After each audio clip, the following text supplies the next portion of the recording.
5 livros curtíssimos, com filosofia para uma vida inteira. Com certeza vai ter alguma coisa para você. Tem romance, tem peça de teatro, tem ensaio curtinho e tem livro de filosofia contemporânea. Vai dar boa. Vamos lá.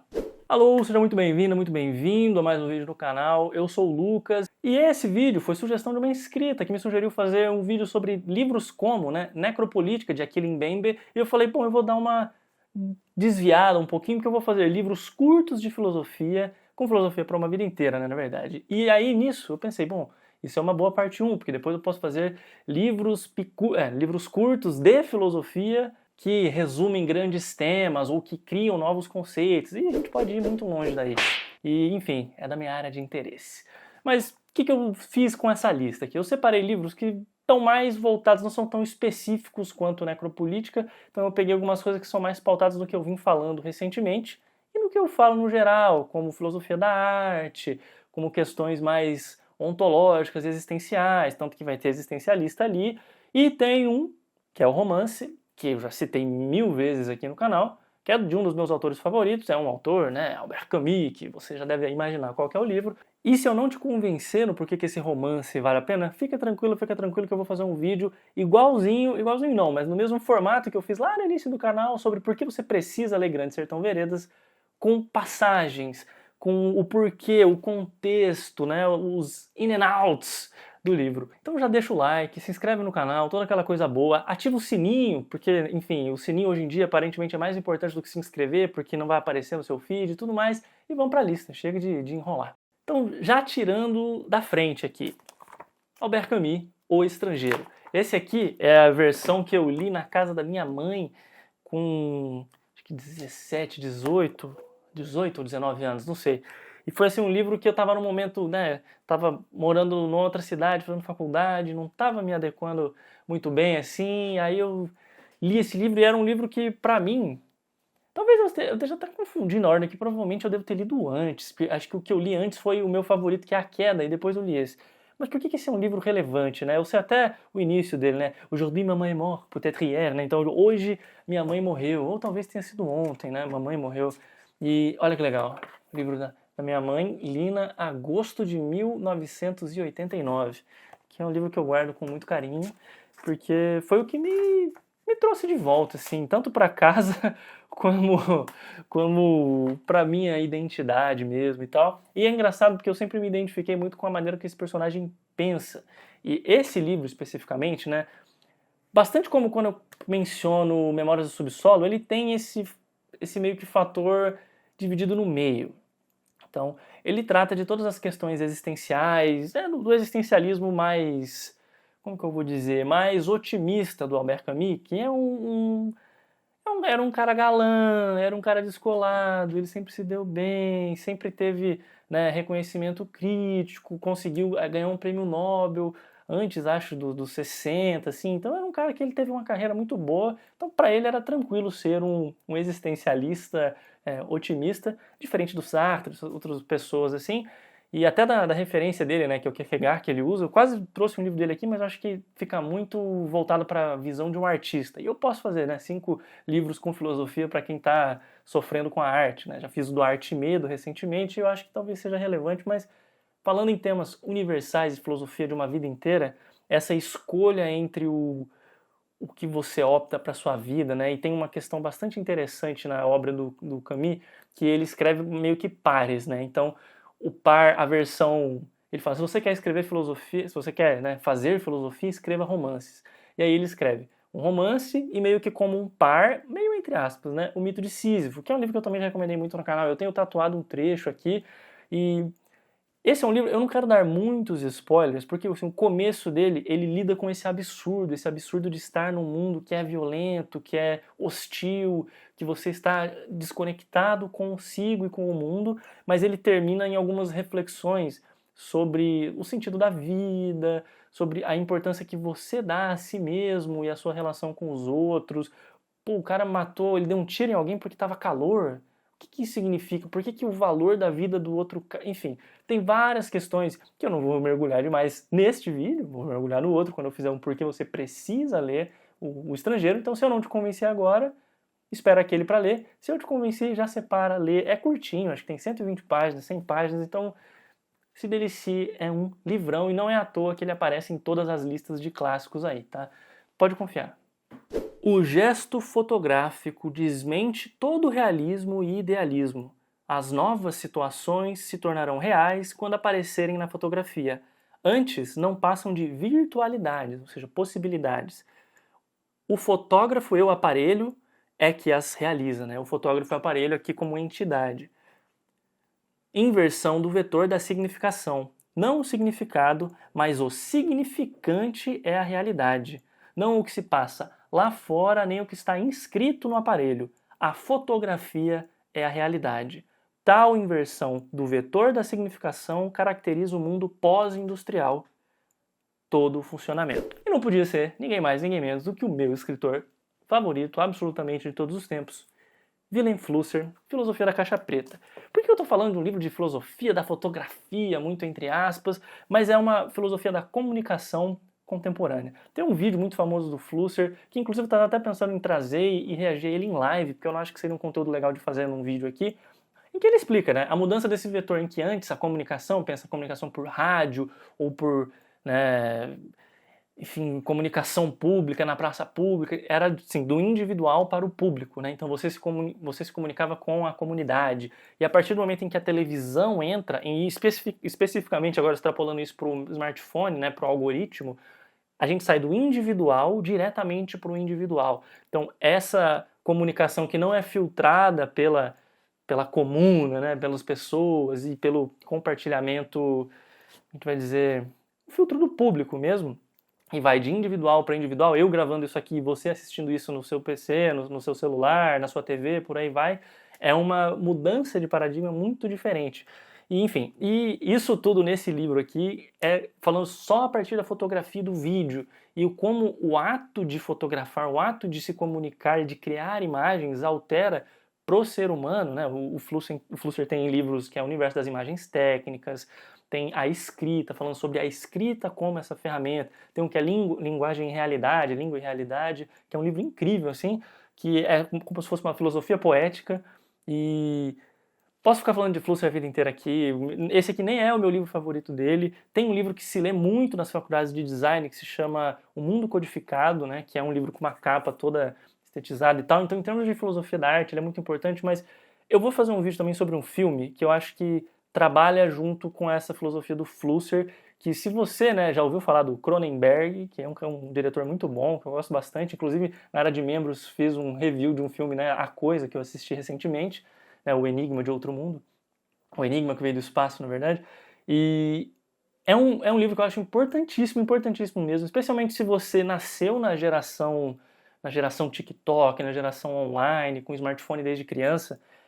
Talvez você não tenha a dimensão de como essa relação com a imagem, a partir da imagem, através de imagens, interfere não só na sua maneira de pensar, mas na sua maneira de sentir. E isso é importantíssimo. É inclusive, né, um dos temas, né, desse livro, As Teses, do Jacques Rancière, que em breve vou fazer um review lá na área de membros. Eu vou trazer de algumas outras formas do canal, mas se quiser, né, dar uma olhada nas primeiras impressões, R$ 2,99, entra lá. Meu objetivo é que até o final do ano tenha mais vídeos lá do que aqui. acho que eu vou conseguir, que eu estou lendo legal.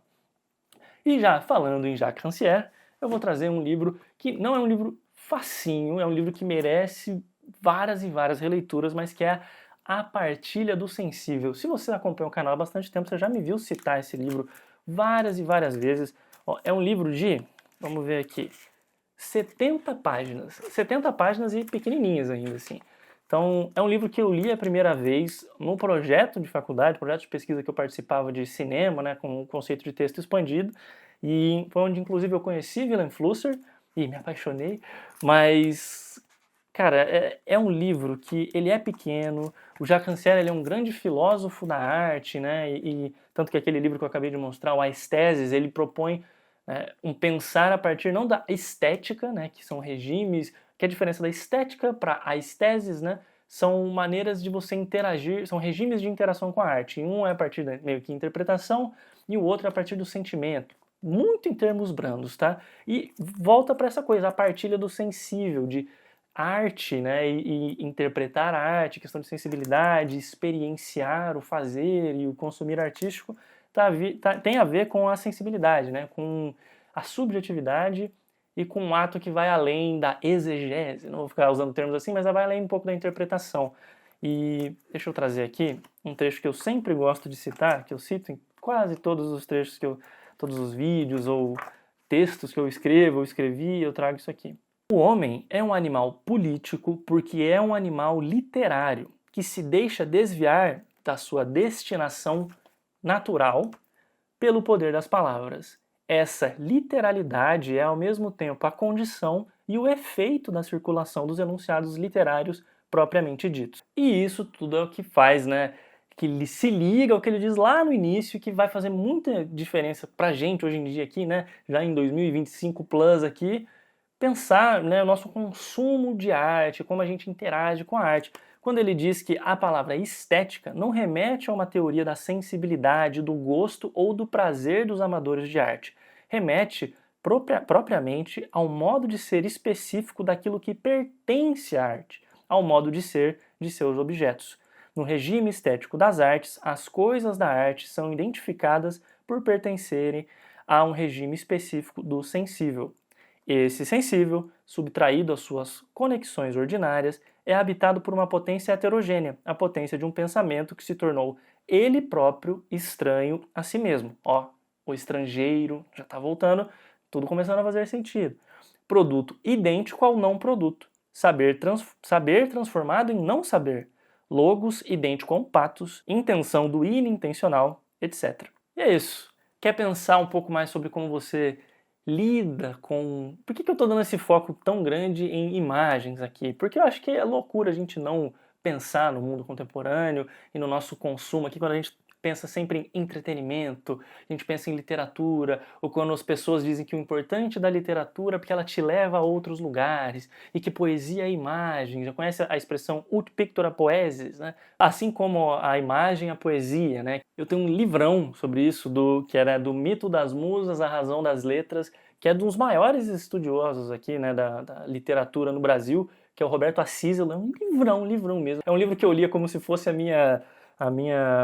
meu devocional, que fala, né, que eu acordava de manhã e lia um ensaio sobre, lendo na ordem, né, ensaio sobre, né, a literatura e a teoria literária no decorrer dos tempos. Então é desde os clássicos da antiguidade até, né, o iluminismo ali. E é muito interessante ver como isso evolui. É o mesmo tema do livro que eu acabei de falar, né, do Aesthesis, só que o Aesthesis ele é um pouco mais é de lá para cá, né? Então ele é mais recente, um pouco mais atualizado nesse sentido.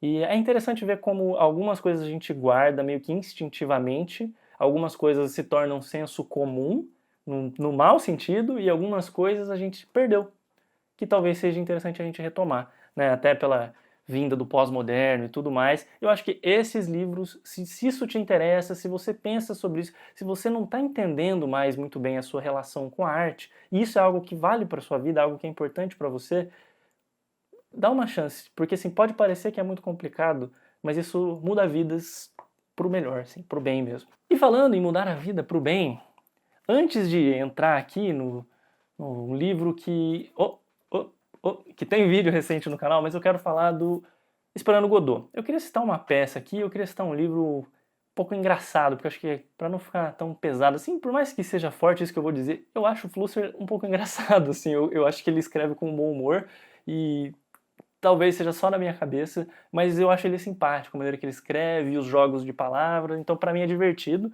Só que eu entendo que, né, não é o senso de humor e não é pensado necessariamente para ser engraçado. Me diverte, mas não é engraçado. Agora, Esperando Godot, do Beckett, é engraçado, é um clássico que dá pra trazer em lista de clássico e não sei o quê.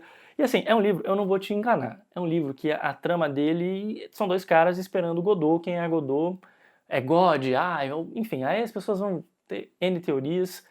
Para todos os efeitos, é um pouco sobre isso, né? Sobre esperar, sobre ter fé e tudo mais. E são esses dois patetas em 2 dias esperando esse Godot numa árvore em que, se não me engano, alguém foi enforcado. Enfim, e é sobre esses dois patetas esperando, né, o Godot de frente ali uma árvore onde eu não sei se eu posso falar isso no YouTube, mas tem uma corda pendurada com, né, feito forca. Acho que eu posso falar a palavra forca no YouTube. E bom, resumidamente, a peça é isso. São, né, o Vladimir e o Estragon esperando, né, de frente ali uma árvore, o Godot chegar. E é sobre isso, quem é o Godot não importa, importa a partir do momento que você decide quem é Godot para você, né? O que na vida cotidiana, que nesse ciclo que se inicia todo dia, o que tem além de esperar o seu Godot, né? O que é o seu Godot? E é isso, é o absurdo da vida, assim.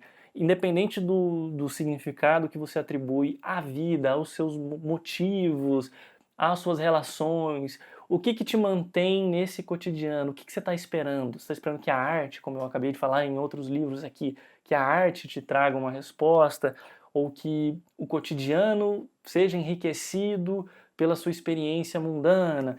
Enfim, N maneiras de pensar isso, e é muito legal do livro é isso, que para cada pessoa esse absurdo se resolve de uma maneira única, porque cada um de nós, né, da mesma forma que vai estar lá no mito de Sísifo, onde a gente leva a pedra até lá em cima e cai de volta, né?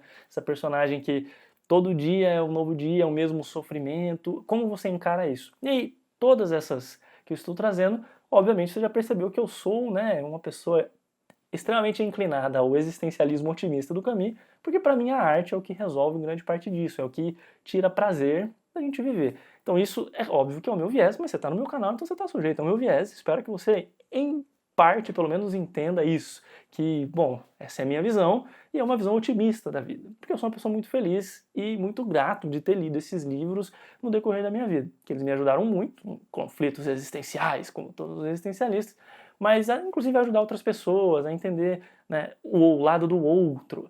E falando do outro, antes de eu pular para o próximo livro que vai focar nisso e vai fazer menção ao filme Anora, e ao vídeo Anora, que eu, né, da análise do filme que eu fiz antes dele ganhar o Oscar, mas eu já sabia que ele ia ganhar o Oscar porque estava óbvio. Brincadeiras à parte, mas eu apostaria minhas fichas nisso desde o início. Quero deixar um asterisco nisso que eu acabei de falar, sobre as recomendações, o existencialismo e tudo mais. Por que eu estou recomendando livros de ficção aqui, falando de filosofia? Porque eu vi uma estatística recentemente, eu posso até fazer um vídeo só sobre isso, mas que homens e meninos, no geral, têm resistência ou tendem a ler muito mais não ficção do que ficção.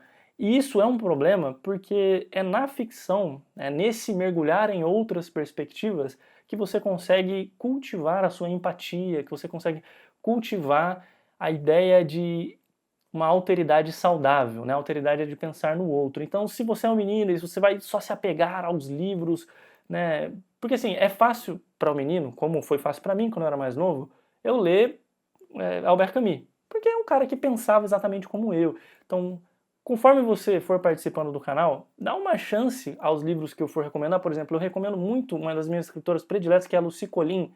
Dê uma chance a esses livros assim, para você ir furando outras maneiras de ser e de existir, que isso é muito importante. E eu acho que lá na recomendação inicial da inscrita, quando ela falou do livro Necropolítica, que é um livro que vai tratar, né, de alteridade de uma forma um pouco mais forte, vamos dizer assim, é um livro pesado, conceito em si remete a coisas pesadas, mas vale muito a pena dar essa chance ao que não é só, né, filosofia hardcore mesmo, porque a gente fica preso nesse viés de eu quero ser um homem inteligente, um cara inteligente, e você pode ler todos os livros do mundo, mas se você não for capaz de abraçar e ouvir uma pessoa que está sofrendo do seu lado, você é um idiota.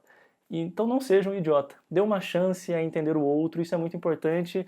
E se a arte não for te ajudar nisso, realmente só a terapia. Então, se você não está afim de fazer terapia agora, que deveria fazer, estou falando isso, mas eu não fui a terapia ainda esse ano, não vou me estender muito.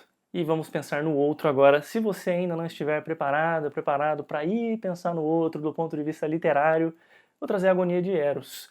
Que eu sempre falo de Eros, mas é a agonia do Eros, né? Porque é a entidade Eros e do Eros humano, do Byung-Chul Han. Eu fiz um vídeo de Anora, e não é à toa que o filme ganhou o Oscar, assim, eu fiz a brincadeira do que eu sabia ganhar, mas é que é uma pauta tão relevante mesmo, que ela se perde às vezes em como se fosse senso comum, mas sem refletir, né? As pessoas não refletem sobre isso, e muito menos com um arcabouço teórico relevante ali. E é um livro curto, né? Um livro de, acho que 80 páginas, 90 páginas, que ele é um pouco mais difícil que, por exemplo, Sociedade do Cansaço, que o In the Swarm, como que é? Que é o No Enxame, que fala também dessa comunidade, né, de estar no enxame virtual da sociedade atual, que trata disso, só que o Agonia do Eros eu acho que ele é mais importante porque ele volta, dá um passo atrás e ele lida com um pouco do sentir a partir da perspectiva corporal, ele fala de pornografia,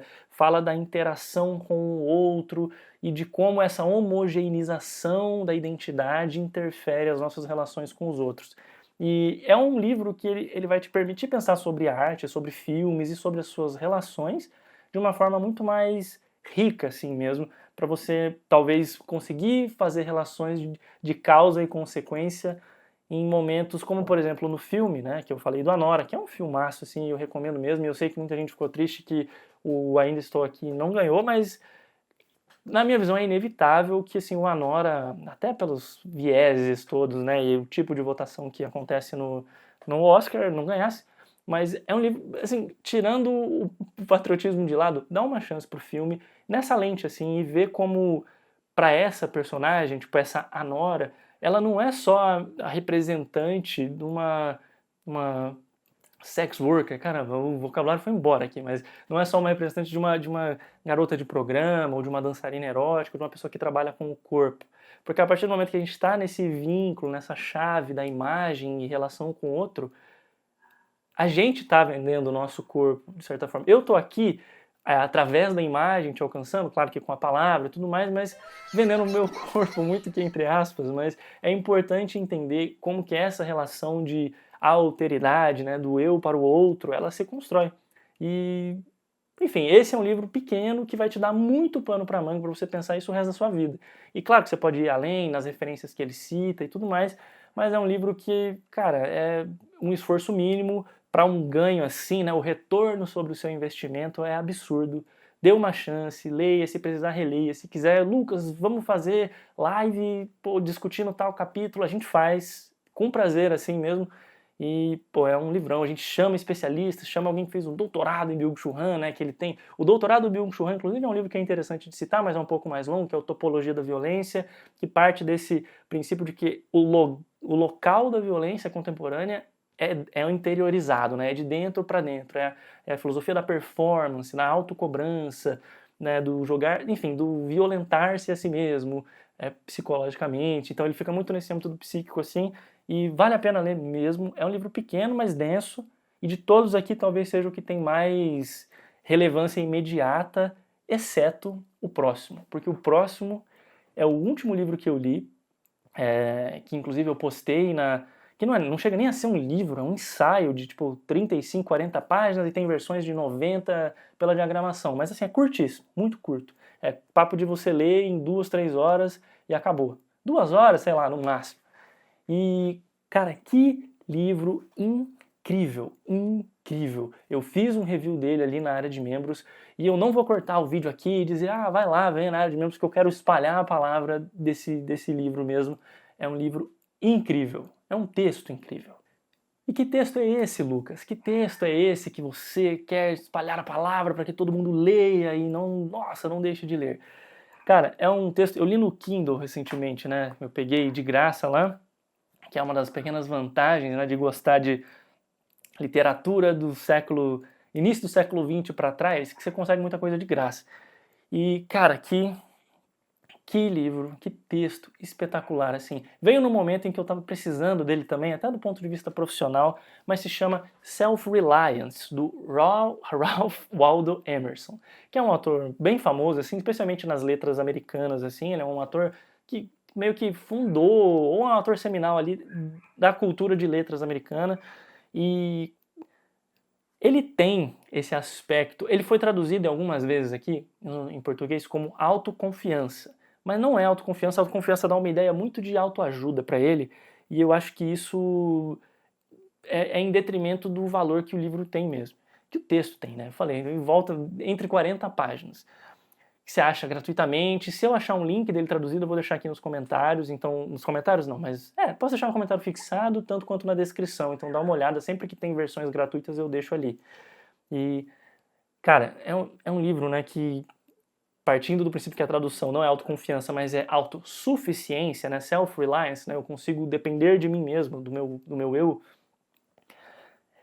É um livro, é um texto assim incrível, e até pensando na arte, eu quero trazer um exemplo que ele traz ali no início, né, o review mais profundo dele, sobre as minhas impressões, o que eu achei assim, em termos de escrita, e o trecho que para mim não pega tanto, porque tem um pouco sobre religião, obviamente que tem, mas enfim, o que é o seu Godot vai estar lá também, para você fazer essa escolha. E eu queria deixar isso claro, assim, que não é um livro de autoajuda, é um livro que eu não sei se quando você é muito novo, eu falei isso lá na área de membros, eu não sei se é um livro que você talvez devesse ler muito novo ou muito nova, porque ele pode ser, ele pode ficar na superfície, assim, e isso é um perigo, porque você se sentir autossuficiente quando muito novo pode ser um perigo. Eu ainda sou muito novo, eu tenho 31 anos, não é nada demais, mas enfim, eu tenho consciência de que eu sou um merda, sabe aquele vídeo? Eu sou um merda. Enfim, a gente tem que ter consciência disso, de que a gente tem que aprender com os outros, e de novo, né, alteridade, e ter esse contato, esse rapport com as outras pessoas e com a experiência do outro é muito importante para você não se fechar na sua bolha. Dito isso, é um livro que, sabe quando você, né, o exemplo que ele dá, quando você pensa em literatura universal, em mensagens universais, como eu venho mencionando aqui, tem alguns livros como, por exemplo, O Grande Sertão, que traz questões universais, assim, você tem coisas que são universais, que todo mundo já sentiu, todo mundo já pensou e todo mundo sabe no seu âmago, só que quando você mesmo pensa elas, você não as reconhece como válidas. E aí que vem, né, o papel desse self-reliance, dessa autossuficiência, é você começar a prestar atenção, até no ponto de vista meio de mindfulness, meio de meditação, mas não chega a ser a mesma coisa, mas de você reconhecer que você tem sim algumas certezas, você tem direito de ter algumas certezas, até porque quando outras pessoas dizem, quando você chega numa obra universal, você reconhece algumas coisas como, né, verdades universais. E de poder, né, confiar um pouco mais em si e de não ser tão dependente, por exemplo, agora vou voltar para os papos de Flusser e tecnologia, mas de uma IA, né, chat GPT ou do Google e coisas assim.